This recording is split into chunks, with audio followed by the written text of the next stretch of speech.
एक शहर में दो दोस्त रहते थे। एक दिन वे दोनों दोस्त समुद्र के किनारे शंख इकट्ठा करने के लिए गए ताकि उन शंखों को बेचकर वे अपने लिए कुछ पूंजी जमा कर पाए। दोनों दोस्त शंख इकट्ठा ही कर रहे थे, तभी पहले वाले दोस्त को एक बड़ा शंख दिख गया और यह देखकर दूसरे वाले दोस्त के मन में आया कि यार, इसे तो बड़ा शंख मिल गया, अब यह मुझसे ज्यादा पैसा कमा लेगा। तो फिर उसने सोचा कि अब मैं भी इससे बड़ा ही शंख ढूंढूंगा ताकि मैं भी ज्यादा पैसा कमा पाऊं। तो अब वह लग गया बड़े शंख की तलाश में। उसने खूब मेहनत की, लेकिन फिर भी उसे बड़ा शंख हासिल नहीं हुआ और उस बड़े शंख के चक्कर में उसे जितने भी छोटे छोटे शंख मिलते उन सारे शंखों को उठाकर फेंक देता, क्योंकि उसके दिमाग में वह बड़ा शंख था कि मुझे किसी भी हालत में बड़ा शंख चाहिए ताकि मैं थोड़ा ज्यादा पैसा कमा पाऊं।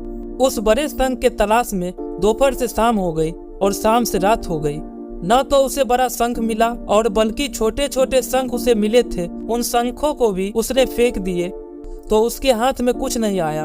और जो पहला वाला दोस्त था उसके पास एक बड़ा शंख था और कुछ छोटे छोटे शंख भी थे। अब रात हो गई और दोनों दोस्त घर जाने लगे।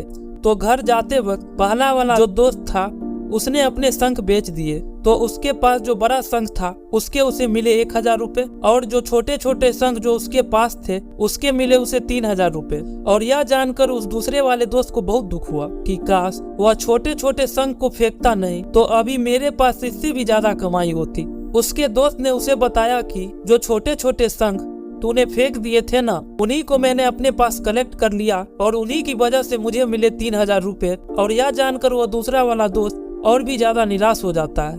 इस कहानी को बताने का मेरा मकसद बिल्कुल साफ है कि हम कुछ बड़ी बड़ी चीजों के चक्कर में हम कई सारे छोटे छोटे मौके हाथ से गंवा देते हैं। हम डे टू डे लाइफ में कई सारी छोटी छोटी चीज को इग्नोर कर देते हैं, लेकिन यह बात आपको जान लेनी चाहिए कि यह छोटी छोटी चीज आगे जाकर बहुत विशाल रूप धारण कर लेती है। हर छोटी छोटी चीज पर ध्यान लगाओ, इसे इग्नोर मत करो, आगे जाकर आपको इसकी अहमियत जरूर पता चलेगी। मैं यह नहीं कह रहा हूँ कि आप छोटा सोचो और छोटा ही करो। मेरे कहने का मतलब यह है कि आप सोचो बड़ा, लेकिन उसके लिए आप वह हर छोटा छोटा काम करो जिससे कि आपका लक्ष्य आपको हासिल हो। दोनों दोस्त का एक ही लक्ष्य था, वो था पैसा, लेकिन पहले वाले दोस्त ने ही बड़े पर फोकस किया और छोटे पर भी फोकस किया और दूसरा दोस्त सिर्फ बड़े पर ही फोकस किया, छोटी छोटी चीजें को इग्नोर कर दिया। जहां उसे ज्यादा पैसे मिलने चाहिए थे वह उसे 1 रुपया भी नहीं मिला। अंत में सिर्फ इतना कहना चाहूंगा कि छोटे छोटे बदलाव भी बड़े बड़े कामयाबी का हिस्सा होते हैं। स्टोरी सुनने के लिए धन्यवाद। आपका दिन शुभ हो।